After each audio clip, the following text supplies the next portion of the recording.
Welcome to we're live. Welcome to a live edition of Gen XYZ, where we have three generations working together, usually getting along, sometimes not, but we all have to face the same thing. So we talk about issues, we talk about news sometimes, we always try to give job advice. So I'm Pete, and I am, you might be shocked to know, the Gen Xer. I'm Peter. I'm the millennial. Boo. It's been a while since we've done the live one, so yeah. Well, we have to boo. I should boo you too. Then we got to boo the millennials. Yeah. Now everyone can just boo. I'm Ashley. I'm the Gen Zer. And well, welcome back. Yeah, we haven't gone live in months. We've been pre-recording our episodes and sharing clips, but yeah, I have to say, I guess Ashley, Gen Z is kind of getting. After the election, I was just reading earlier today that Gen Z is getting a lot of heat on Reddit right now. Have you seen that? For you guys getting blamed the outcome of the election by all the millennials. So you guys should be fighting that out today. Yes. Yeah, I've just been staying away from Reddit, Instagram, Facebook this week because there's just a lot going on. That's a good strategy. Stay off social media this week. That is a good advice. But today we are not talking about the election. We are talking about our course that just launched a couple hours ago, which is the College Grad's Guide to Getting Hired, and it is our step-by-step instructions for any recent grad who is on the job market and needs help, which is almost everyone, because our system does such a poor job of preparing grads, which we have all gone through ourselves for the job market, and we're really excited to have the course live today.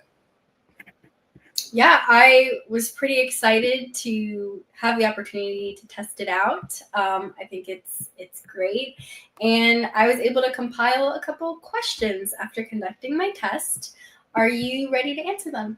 Yeah, let's go. I mean, you're our target audience, right? Yeah. I mean, you are a couple of years out of school now, but the course is made for really everyone your age. So yeah, let's do it. Put us to the test. All right. So I guess one of the biggest questions that I was wondering is what made you want to create this in the first place? Because, after just recently graduating, I feel like I haven't seen anything like this before.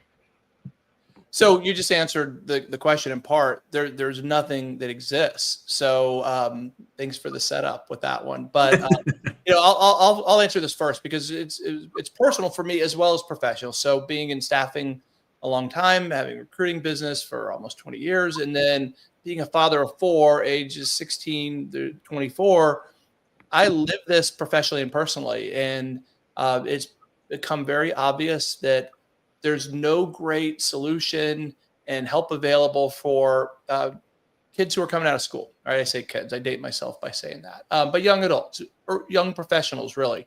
And there was a need. So we looked around for it when we created ZenGig a couple of years ago, which is our career advice for young professionals, our website. We thought surely there was a lot of competition in that space, a lot of other resources, but there just isn't.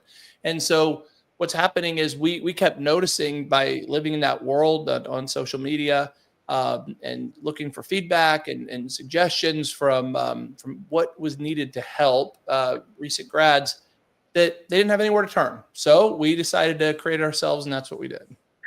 Yeah, it's almost like, well, actually what we're doing right now, because Pete came up with this idea. I remember he came to us with it after we started doing these videos, these clips, and he was like, hey, all these people keep reaching out to me and asking me, like, what's a tip for this? What's a tip for that? So, and they were like the same kinds of questions and from the same kind of general audience. It's like, it seems like there's a need out there because I keep getting students asking me like what to do next. So we're like, all right, well, let's put it together. And that's kind of how the course was born. So you'd say it's more oriented towards like Gen Zers or, new grads. Would this apply to anyone else?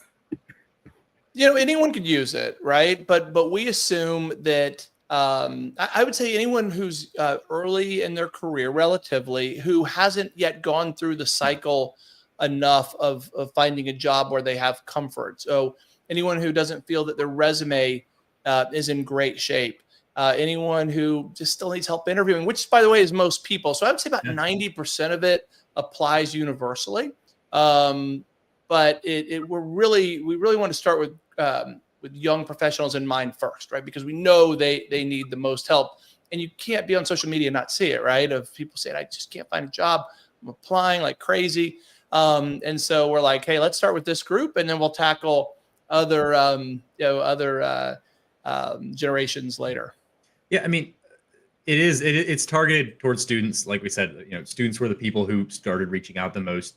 They were the people who were like, all right, well, they're the ones who need help. But I will say, all of the information in this is useful to any job seeker who wants to be the best. So even if you're in your career and you've already had a few jobs and you took this and you followed the lessons, I maintain that it's probably going to make you a better candidate than you were previously. No doubt. I mean, that's a given. I mean, look, we spent a lot of time pulling the best information available, not only our own knowledge, so it's filled with insider tips. And those are really the secrets that you wouldn't know unless you were in the recruiting business. And that's something that we know we tend to take it for granted at times, being in the recruiting business, that people know how to search jobs. But when you go outside that bubble and you look and you get on Reddit and you get on TikTok and you see forums where people are extremely frustrated, it becomes very obvious quickly that help is needed. So yeah, even though it is the college grads guide implying new grads, it's universally useful. I mean, think about how many times people change jobs or go on the job. It's not, we see it every day, but I mean, you might do it a handful of times in your career. So it's not like you're doing it all the time. I mean, most people aren't doing it all the time. They're not experts at it. So it makes sense. Yeah, for sure. All right. Let's talk about the master resume part of the course. What's that all about? Why is this such a game changer? So that's step one in your job search, right? You want to put together a master resume that really just includes everything you could possibly want to use in the future. So one of the things that we recommend very strongly, especially today, given how competitive the market is to customize your resume or tailor your resume for specific job applications. So if you're applying to Disney as a software developer, well, you should have software developer on your resume title. You should have Disney in your objective statement. You want to make it unambiguously obvious that you are a good fit for the role, right? Using keywords and phrases from the job description, all of that. But you're going to be doing that a lot. So the purpose of the master resume is to give you just a place to store all the information you'd potentially draw from for any application. So it's where you put anything you'd want to use on your resume all in one place. It's not something you send out, but it's really a repository for all potentially relevant resume content. It's easier to remove things than to think of things on the fly, in my opinion. And I mean, in my own career, I've used tons and tons of different softwares and platforms, but they were years back, and I don't think about every single one of them. If I've got them all there, I can go into it and say, oh yeah, like I've got this one, and this one. I forgot I had even used those, and I have familiarity with it, and I don't need these. I can take them out. That's a lot quicker than trying to on the fly look at a job description and try to write stuff up every single time. It's better just to have a master document that you can quickly pare down to whatever job you need. It's efficient, right? It saves you a lot of time as you go. Well, since we're on the topic of resumes, as a new grad, let me tell you guys, I've made lots of mistakes in the past on my resume, and I think a lot of new grads can say the same. But what would you say is one of the biggest mistakes that we make? On resumes in particular? Yep. So I'll just have them too generic. I mean, if you're graduating from med school and you're going to be a doctor, it's very obvious what you're interviewing for, right? What kind of job you're seeking. But if you're a liberal arts major, a humanities major, I was a political science major. Well, I wasn't graduating and becoming a political scientist. So why would a company want to hire me? What are my interests? What's my aptitude? What kind of role am I pursuing? And if I don't make that explicitly clear on my resume, it's going to get passed over. So keeping your resume generic, I mean, there's a bunch of mistakes that people can make, right? And that's why this guide exists. But the number one, I think, is just having the resume too generic. Yeah, it's interesting you mentioned that. It actually brought up a different point that I wasn't even thinking about. being able to make that bridge, like why you measure in political science, but you're going to be good in the insurance industry. Like that's up to you to draw that line for the hiring manager to see that I've got this skill, critical thinking, and it's directly transferable to this skill. So having that type of stuff on there, like thinking outside the box, that's going to help you out a lot. But for me, I mean, it was in my earlier resumes was probably not even having specifics, not having numbers, saying, oh, I helped this company do this, but it's like an abstract thing that a manager, they want to see increased sales by X amount, helped in recruiting, helped, find X number of candidates for X number of jobs. Those concrete numbers help out a lot. And that's definitely something that I personally in my career didn't do as much as I could have. No doubt. All right, so I'm going to move away from resumes and I'm going to go on to the next big thing. What do you think that is? They're all big. So, really there's a few core things that matter that we focused on. So, I would say, yeah, well, hit us up. I don't want to. Like the next step would be looking for jobs, right? Job search. Well, I'd say LinkedIn. Okay. LinkedIn, that's involved with job search and everything. It's hugely intimidating. So what I love about this course is it gives you tips on how to stand out on LinkedIn. So take it away, guys. What are one of the biggest tips for that? So, when I see LinkedIn, I've worked with so many job seekers, and that was it. As we were thinking about creating this course and really trying to understand what was needed, I offered a couple of times, as you know, on TikTok, say, hey, I'll work with job seekers who are frustrated and having trouble. Tell me where you need help. And the first thing I would do, I'd say, send me your resume and let me look at your LinkedIn profile, right? So I point out the different things on the resume, because it's not just, we talked about it being customized, but everything from how you present your format to the order of things, your contact information. I mean, there's so much to get right on a resume that can be the difference between success or failure, right? So put that aside. We got the resume done. Great. Well, LinkedIn is equally important. And if you aren't using that correctly, if you don't have your headline, if you don't have a great headline, if you don't have your about section right, I mean, you should see some of the things that are in about sections. It makes me crazy. Or you're not using it for networking. I mean, LinkedIn is an opportunity to be found, right? Or an opportunity to just exist where no one will ever know you're there.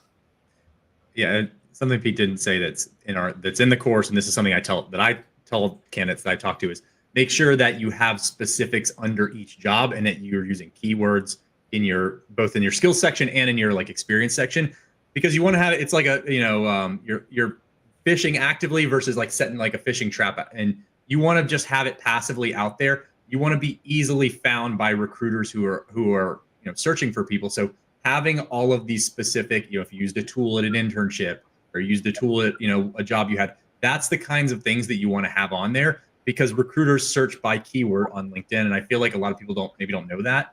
So having a profile that's fully filled out, that's got, bullets under each job with the things you did there, with the tools you use there, that's like 101 stuff to us, but that's not something maybe the general public knows.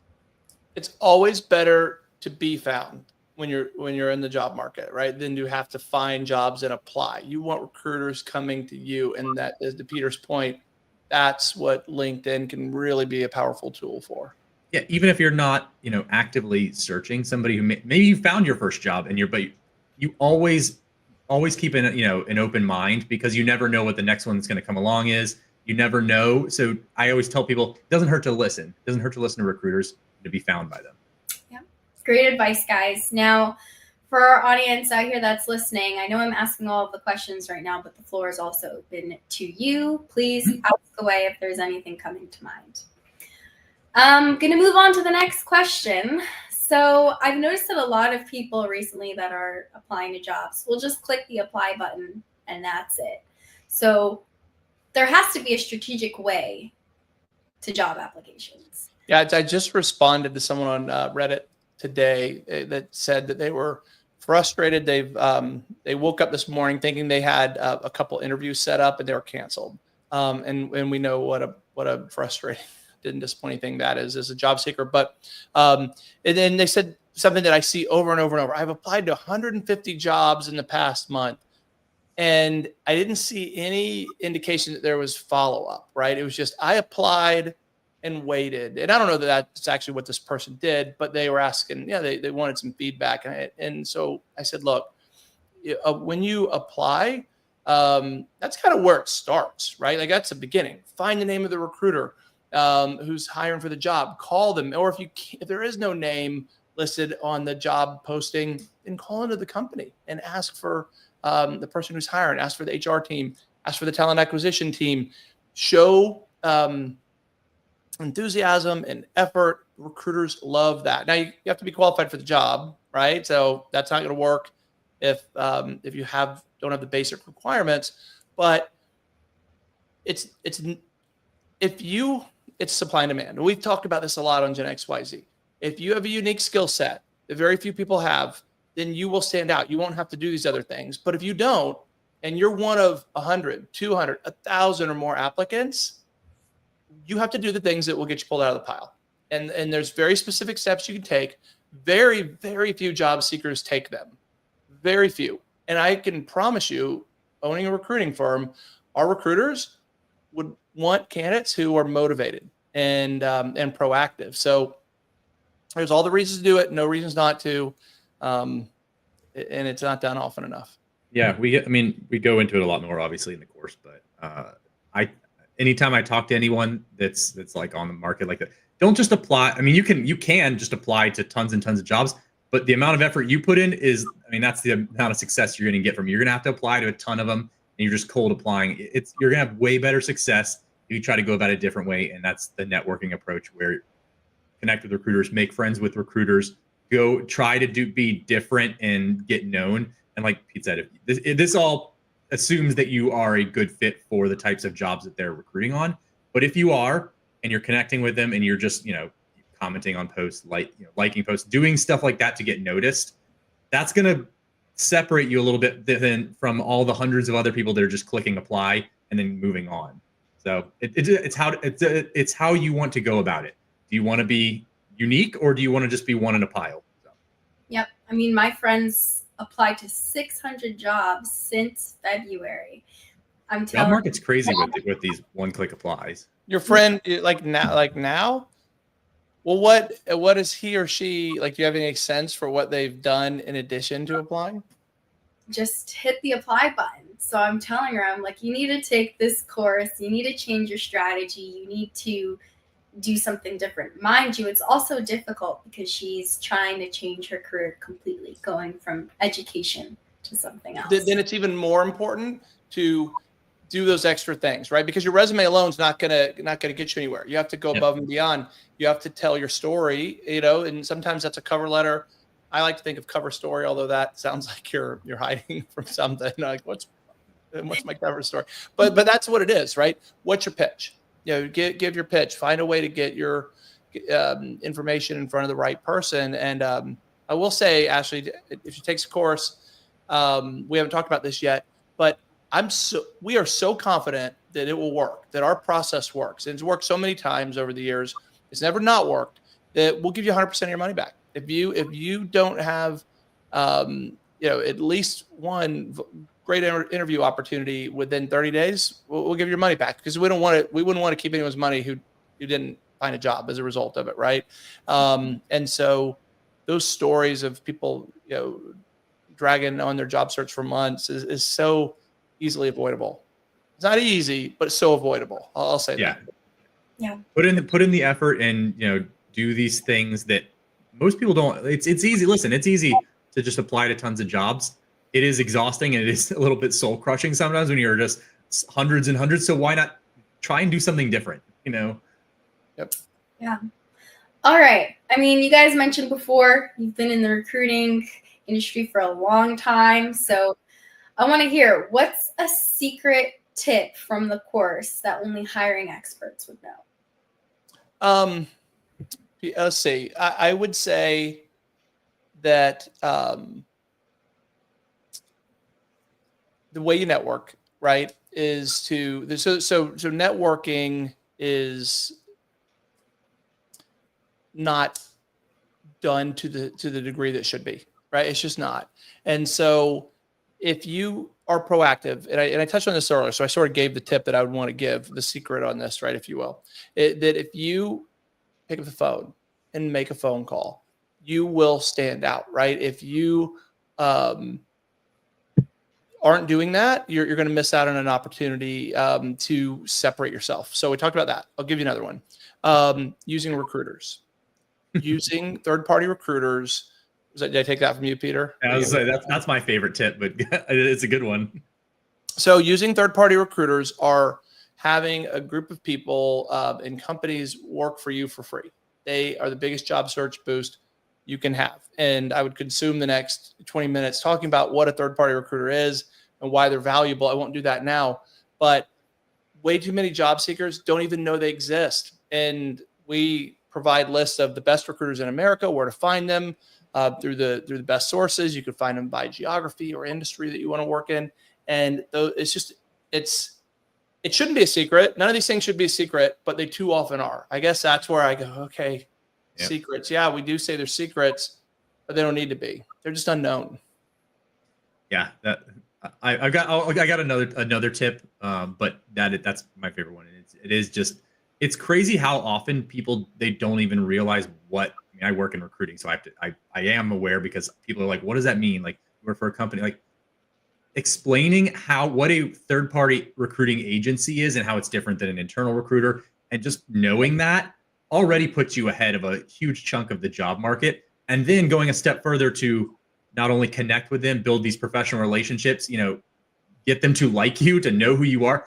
There are candidates that are recruiters, know that they keep in contact with them, and they always reach out to them first, then give them opportunities first. So doing that kind of thing that's the insider tip. The other one is, I think this is becoming a little bit more widely known, but I still run into candidates who don't know it, and that's using keywords on your resumes from the job description specifically.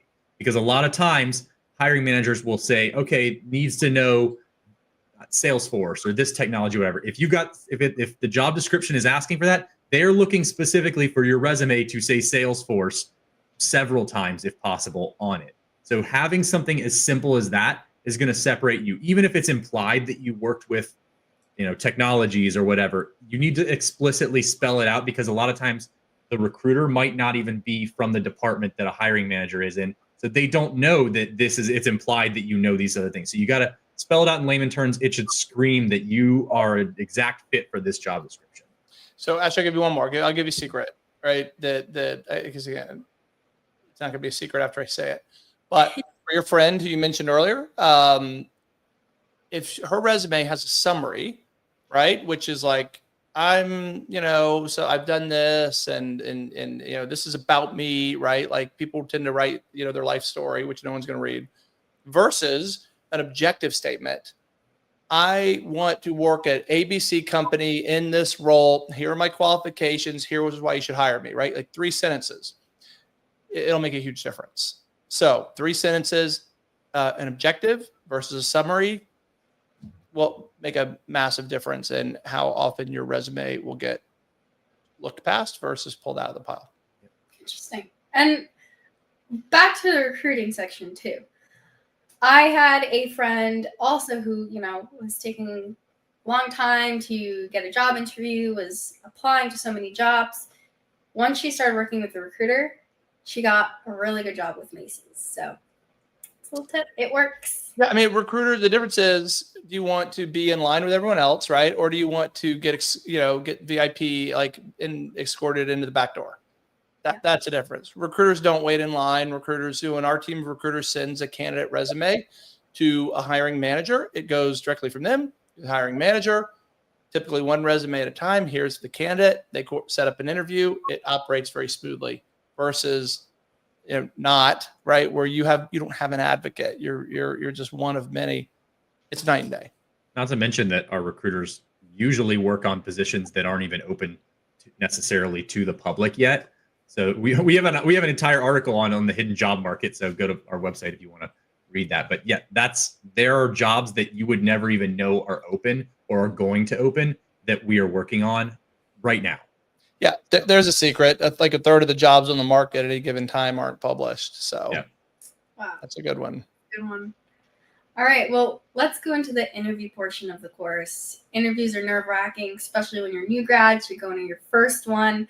I remember my first experience. I don't think I was prepared enough, and I don't think there's a lot of resources out there that prepare you that well. So, how does the course make new grads feel confident going into an interview? How do they feel ready?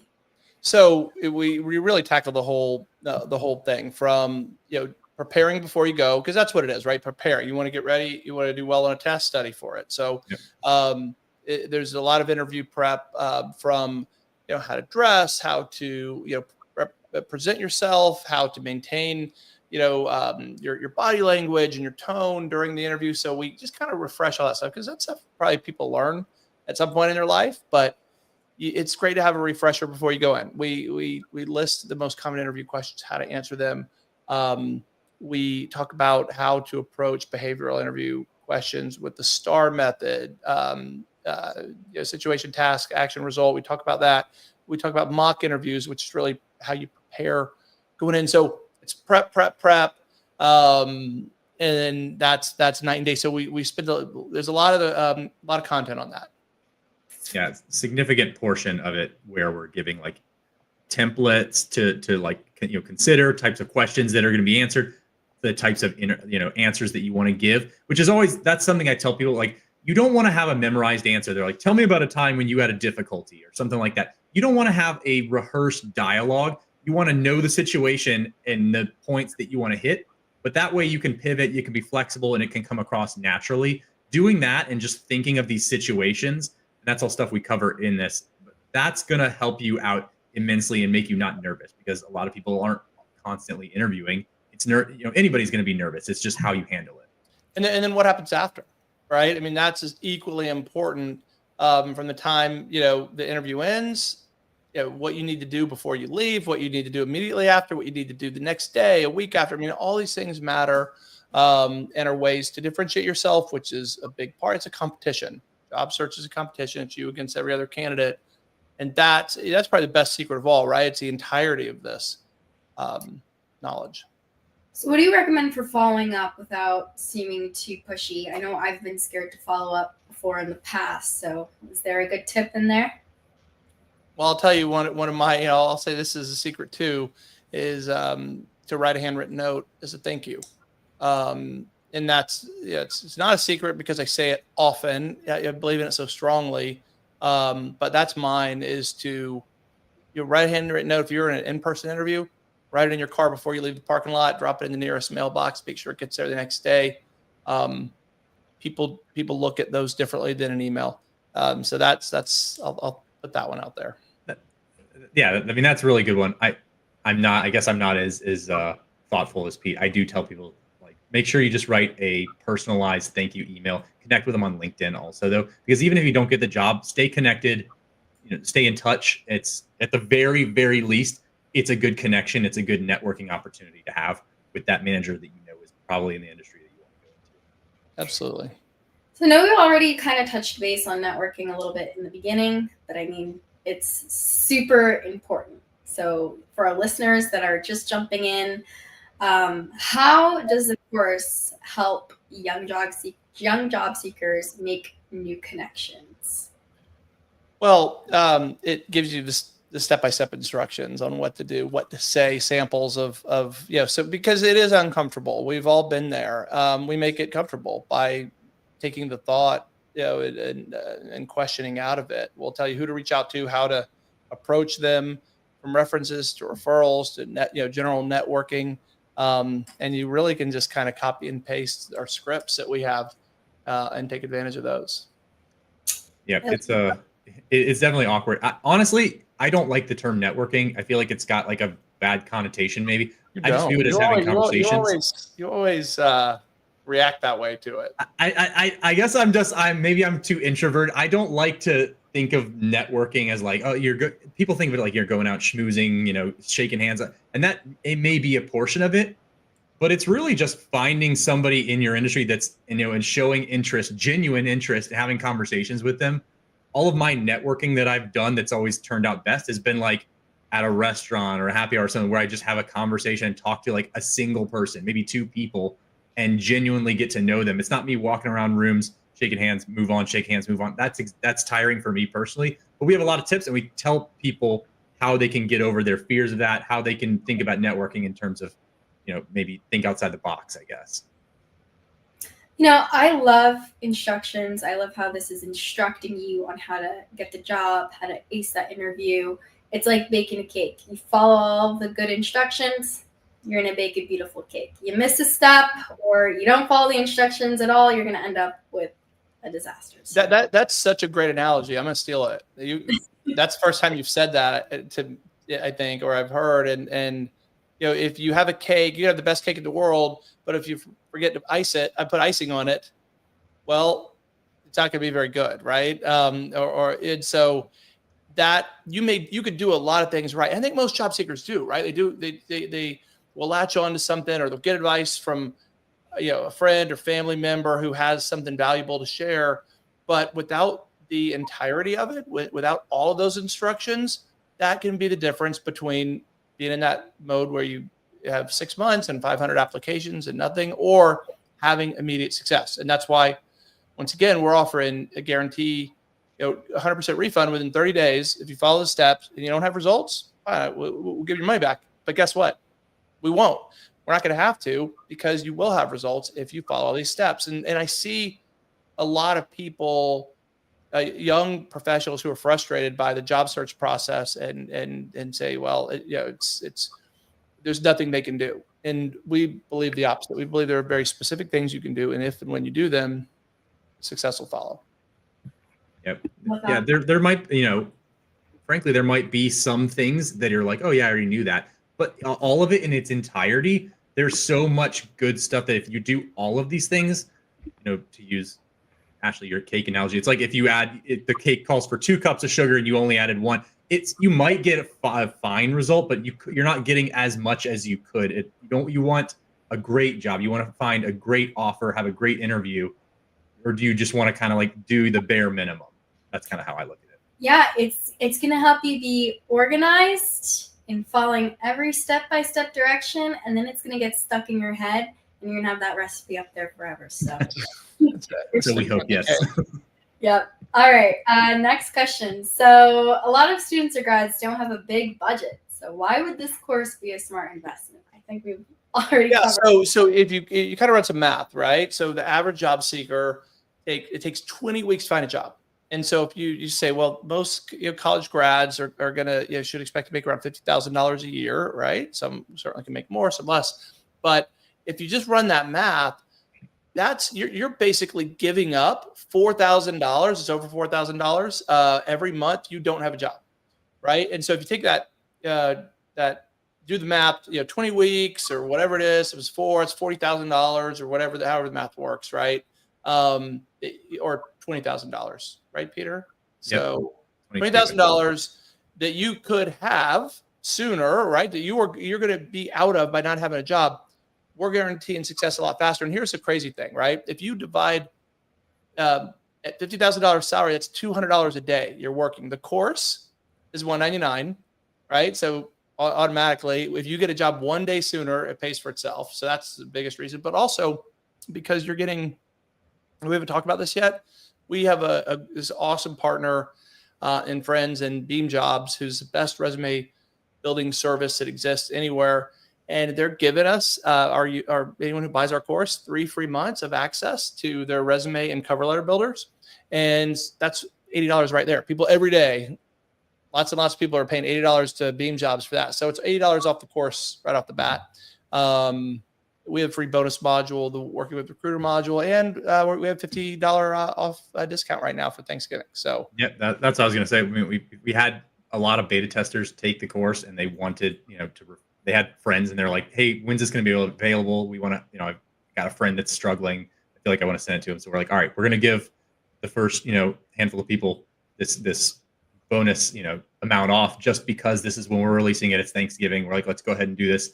And so, yeah, that's even more incentive right now. Yeah, for next 100 who buy, we're going to get $50 off. So that's big. We're not going to keep doing that very long. And the Beam Jobs offer alone of that $80 value, that's going to go away. So right off the bat, that's $130 worth of free off of the course. So between that and the 100% guarantee, I say, how could you not afford it?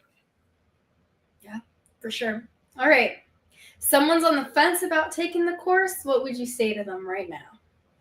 I mean, just decide how motivated you are to have results. That's the biggest thing. I mean, I don't know. There's nothing more we could do. Everyone says put your money where your mouth is. Well, we've put all of our time and effort over the past few months into building this thing. There's nothing more we can do than offer 100%. We could guarantee it and give 100% of the money back. We can't do anything beyond that, right? So it is quite literally risk-free. That's the best reason. Like I didn't want to do that. I don't like to have to do that, but I don't want anyone having any doubt that this is something that's going to lead to results. Yeah, I mean, if you are serious and you actually want to try and get a job, I mean, there's lots of people who out there who are just kind of passively searching, whatever. This course probably isn't for them. This is going to be the course for somebody who wants, if they actually want to follow it, they actually want to get a job in whatever industry they're trying to get a job into. That's, I would say. So I'm not going to sell you if you're on the fence. Like, take a honest look at yourself and say, how hard do I want to try? And if you really want to try and get it, then this is going to be helpful. All right, last question. Are you guys ready? Let's do it. Shoot. One tip you'd give someone tuning in right now to help them get started on their job search journey? I mean, buy the course. I mean, that there's no question. I mean, there's no question. We've given, here's why the course is necessary, because there's so much specific advice and specific instructions and action steps that are needed. We can't do it in one conversation, right? We can't do a webinar and just say, hey, I'm going to spend an hour and tell you all this, right? I think, it's about 4 hours, because we have an audio version that goes with the course. It's about 4 hours to listen to it. So it's an investment of time, right? So that's the thing I would say to anyone is, I've always said for years that a job search, when done right, is a job. It's a full-time job. So if you commit to the course, and that you're committing to 4 hours of learning, and then another 4 hours, 4 to 8 hours a day, right, of putting that into practice, that's a big commitment.